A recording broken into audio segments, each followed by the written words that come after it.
Cab का book केलीस? मी आलो असतो की सोडायला. एक दिवस राहून परवा परत आलो असतो. कशाला कशाला उगाच तुला त्रास? त्रास काय याच्यात? तेवढीच मदतही झाली असती नाही तुला. पुरे. तुझी झाली तेवढी मदत पुरे. आता गैरसमज करून घेतलास सुलेखा. नाही रे, नॉट ॲट ऑल. इनफॅक्ट नंतर मम्माचं सगळं मलाच जर करायचं आहे तर डे वन पासून सवय व्हायला हवी ना. आणि प्रवासात काही झालं तर? Don't worry, I will manage. Sulekha, मला का असं वाटतंय की तुला पुण्याला कोणी यायलाच नकोय?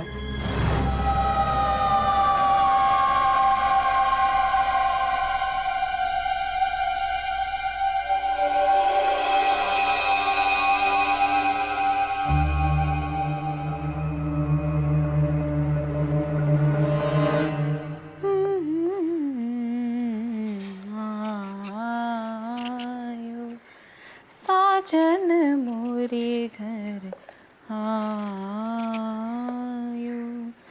और कछु और कछु न साजन. हॅलो. हां, मी एक 15 मिनिटात पोहोचतो. Okay, thank you. I am so sorry. तू इतकी छान गात होतीस आणि मध्येच फोन आला. फोनला सुद्धा ना आत्ताच वाजायचं होतं. I am so sorry. बाबा, सॉरी का म्हणताय तुम्ही? मी सहजच गुणगुणत होते. अगं पण तुझा आवाज किती गोड आहे. असा भुरळ पाडणारा आवाज आहे. तू तू गाणं शिकलीस का? थोडंफार. बाबा क्लासिकल गायचे हो. आणि शिकवायचे सुद्धा. अरे वा, दिस इज न्यूज टू मी.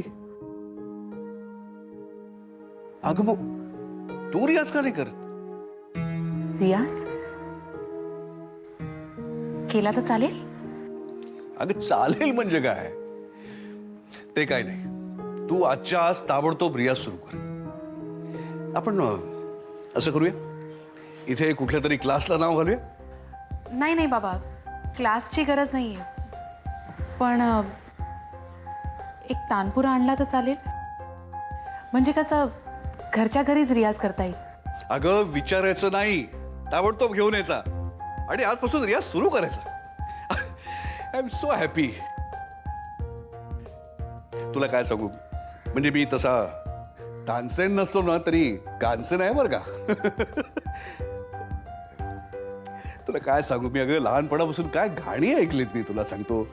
अगं आमच्या गणेशोत्सवामध्ये तुला सांगतो केवढे मोठे मोठे गायक याचे गायला. म्हणजे हल्लीच्या ऑर्केस्ट्रामध्ये गातात तसे नाही. अगं असं सोन्यासारखे खणखणीत गायक. पंडित भीमसेन जोशी म्हणू नकोस, पंडित कुमार गंधर्व म्हणू नकोस, पंडित वसंतराव देशपांडे म्हणू नकोस, अभिषेकी म्हणू नकोस. अरे काय विचारू नको. अगं तुला सांगतो आधाशासारखं यांची गाणी मी कुठे कुठे जाऊन ऐकलेत. वाह, ग्रेट. तुला खरं सांगू काय, नाही माझ्या मनातलं सांगतो हा. माझी आपली एक इच्छा होती की माझ्या 3 मुलांपैकी एकाने तरी गायक व्हावं. नाही ना, एकही मूल सुरामध्ये नाही. या बाबतीत सगळेजण माझ्यावरती पडलेत. चला, पण आज देवाने ही कसर भरून काढली. खूप बरं वाटतंय मला. ए तुला आणखीन एक सिक्रेट सांगू का? तुझ्या सासूबाई आहेत ना, त्यांचा आवाज सुद्धा खूप गोड आहे बरं का. खरंच? अगो खरंच. म्हणजे आमचा जेव्हा कांद्या पोह्याचा कार्यक्रम झाला होता ना, तेव्हा तुझ्या सासूबाईंनी गोड गाणं म्हटलं होतं, वध जाऊ कुणाला शरण ग. आणि आम्ही गेलो की शरण. एनिवे, तू आजपासूनच ताबडतोब रियाजाला सुरुवात कर. एक काम करू, तुझ्या आणि वसुलाची जुगलबंदी अरेंज करूया. काहीतरीच काय बाबा. अगं काहीतरीच नाही, आय मीन इट, खरंच करूया. एक प्रेरणा. हॅलो. अरे पोचतोय रे बाबा, 10 मिनिटात पोचतोय. मला जरा माझा गळा तापवून येतो, क्लासला जायचंय. बरं एनिवे, तुला जे काय हवंय ते तानपुरा म्हण, आणखीन जे काय तुला हवंय ते आजच्या आज आणि रियाजला सुरुवात कर. हा, थँक्स बाबा. Okay bye.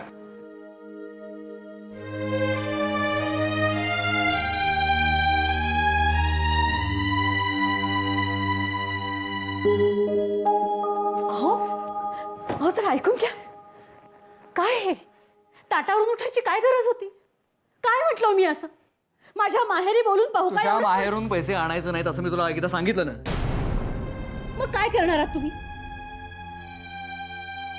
दोघा तिघांना बोलून ठेवलं, बघूया काय होतं. आणि त्यांच्याकडे पैसे नाही मिळाले तर? बाबांच्याकडे मागे. बाबांकडे? त्यांच्याकडे असतील एवढे पैसे? फक्त 50,000 रुपयेच मागणार आहे. 25 शेफडी आहे ना आपल्याकडे. पण आतापर्यंत तुम्ही बाबांकडे कधीच हात पसरला नाही. आतापर्यंत नाही पसरला, पण आता पर्यायच नाहीये. हे बघा मी तुम्हाला सांगते, मी माझ्या माहेरी बोलून तुला एकदा पाहते. सांगितलं ना, तुझ्या माहेरून पैसे आणण्यापेक्षा मी माझ्या बाबांच्याकडे पैसे मागेन. असं काय करता? जरा राधा,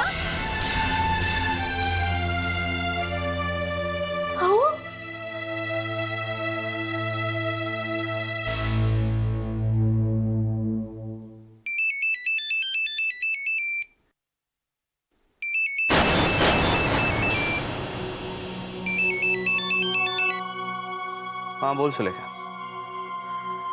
कसा आहेस तू? ठीक आहे. आणि शुभ्रा? ती पण मस्त आहे.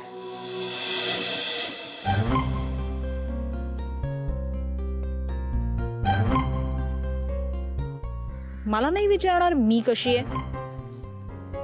कशी आहेस? मी पण मस्त. बरं आपण कधी भेटतोय? आपण just over cup of coffee. आज उद्याकडे मी पुण्याला जाते. जाण्यापूर्वी एकदा. नाही जमणार. का? तुझी बायको रागवेल? नाही, मीच जरा बिझी आहे. कमावून आधी 2-1 तास काढू शकत नाहीस का माझ्यासाठी?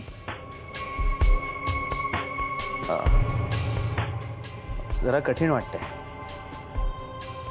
पण बघू. सुलेखा, मला जरा सेकंड कॉल येतो, मी नंतर फोन करू. बाय.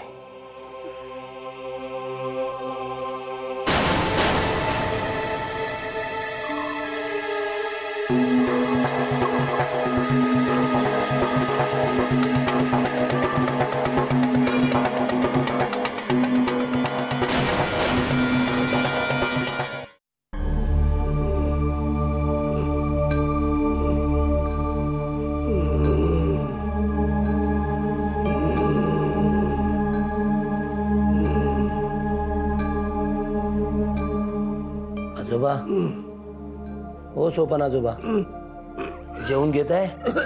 उठा उठा, हळू उठू. जेवून घ्या, जेवून घ्या. हळू हळू थांबा. विष्णू, काय? जरा बस. आजोबा मला बरीच काम आहेत, तुम्ही जेवून घ्या. मला अरे बस रे, बस बस. काय आहे? किती काम करतोस? अरे या वाड्यात राब राब राबतोस ढोरासारखा. काय मिळतं रे तुला? काय मिळतं म्हणजे आजोबा? तुला श्रीमंत व्हायचं आहे. काय लॉटरीचं तिकीट बिकीट विकताय काय? चुप. आता माझं ऐक. माझं इथून अचानक गायब होणं आणि परत येणं हा निव्वळ योगायोग नव्हता. त्याच्यामुळे एक स्पष्ट हेतू होता. हेतू कुणाचा? नियतीचा. गेली अनेक वर्ष मीच खितपत पडलोय. का माहितीये तुला? का? कारण माझा शोध अजून संपलेला नाहीये.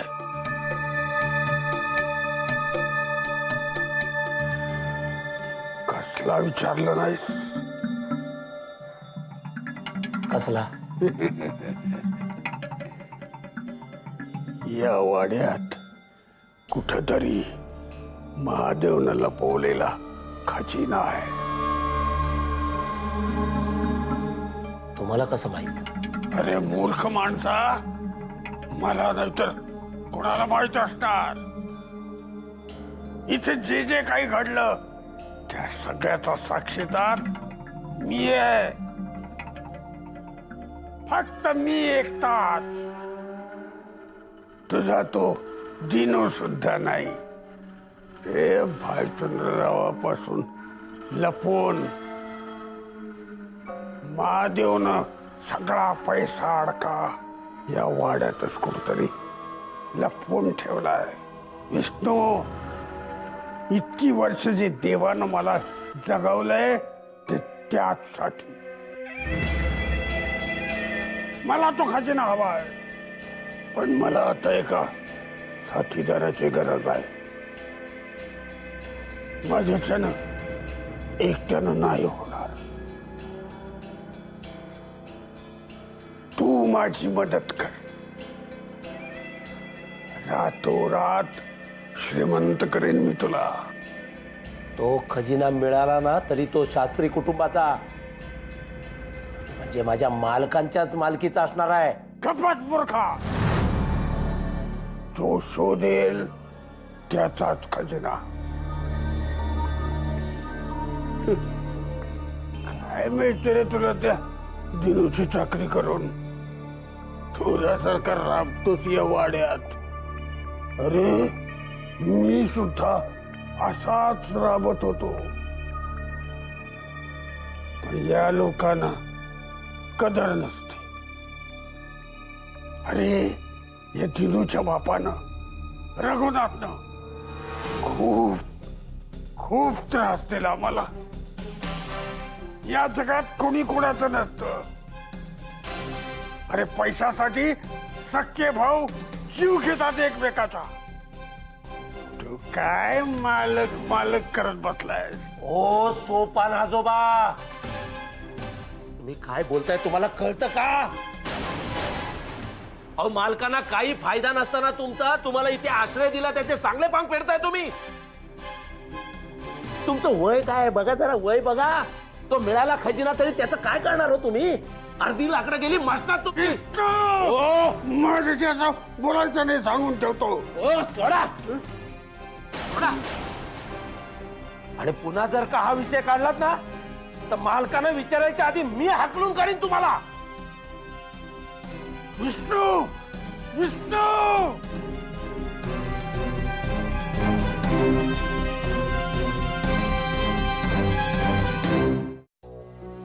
बाबा, मी माझ्या एका मित्राकडून 75,000 रुपये उचलले होते.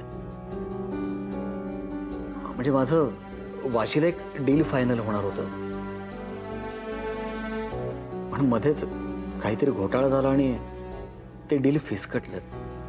म्हणजे तो माझा खूप जवळचा मित्र आहे, पण आता त्याच्या सख्ख्या बहिणीचं लग्न आहे, त्यामुळे त्यालाही पैशाची गरज आहे.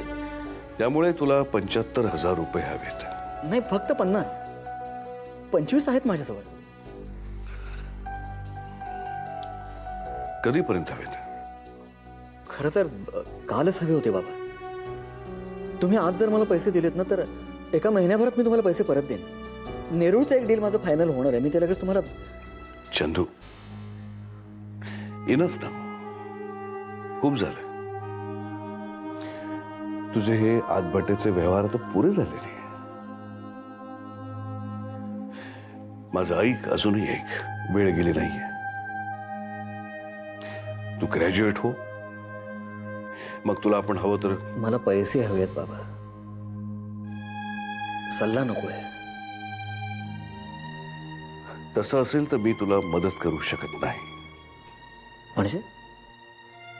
म्हणजे माझ्याकडे खरंच पैसे नाही आहेत. अरे चंदू, बराच खर्च झालाय रे. आपण नवीन घर घेतलं, वास्तुशांत झाली, आधीचं लग्न झालं, खरंच खूप खर्च झालाय. तुमच्याकडे सोहळे साजरे करायला पैसे आहेत, पण मला खरोखरीच गरज आहे तर मला द्यायला पैसे नाहीत. माझ्याकडे पैसे असते तर मी तुला ताबडतोब दिले असते चंदू, पण आता खरंच नाही आहेत पैसे माझ्याकडे. आता तुला काय बँकबुक दाखवू का मी? एक्सक्यूज मी सर, केस कमी येऊ का? या ना. अरे काय चंदू शेठ, ऍडमिशन घ्यायला आलात की काय? पुन्हा टीवायला बसायचंय? नको सर, आता या वयात धपाटे खाणं शोभणार नाही. सर, तुमचं काही काम होतं? हो सर, त्या सयाजी रासनेला घेऊन आलोय. अच्छा अच्छा, घेऊन. सयाजी ये बा ये.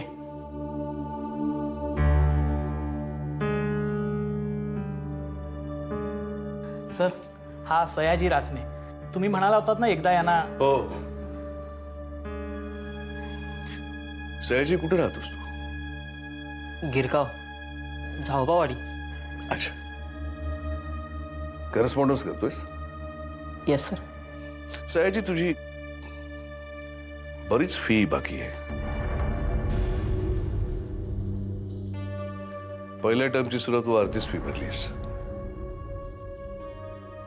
काय करूया? सर प्लीज मला क्लासमधून काढू नका सर. मी फीचे सगळे पैसे भरेन. आत्ता मी पेपरची लाईन टाकतोय. मला माहिती आहे की त्यातून जास्त पैसे नाही मिळत, पण नोकरीही शोधतोय मी.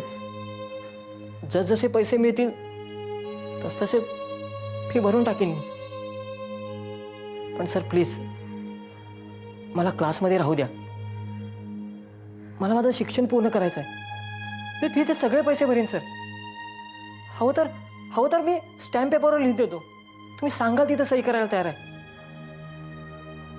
पण सर प्लीज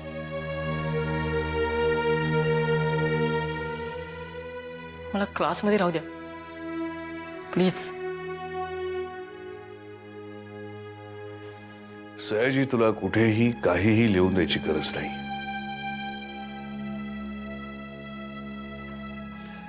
रेगे सर, तुम्ही वर्षाला सांगा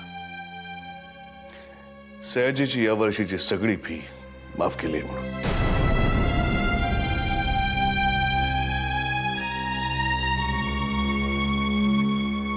अरे राहू दे. नमस्कार नकोस. मी काही तुझ्यावरती उपकार नाही करते. तुझी गेल्या वर्षीची मार्कशीट पाहिली मी सगळी. चांगले आहेत मार्क्स. एवढ्या कठीण परिस्थितीत सुद्धा तू चांगल्या तऱ्हेने अभ्यास करतोयस. You deserve it. Sir, sir खरंच देव आहात तुम्ही माझ्यासाठी. चल.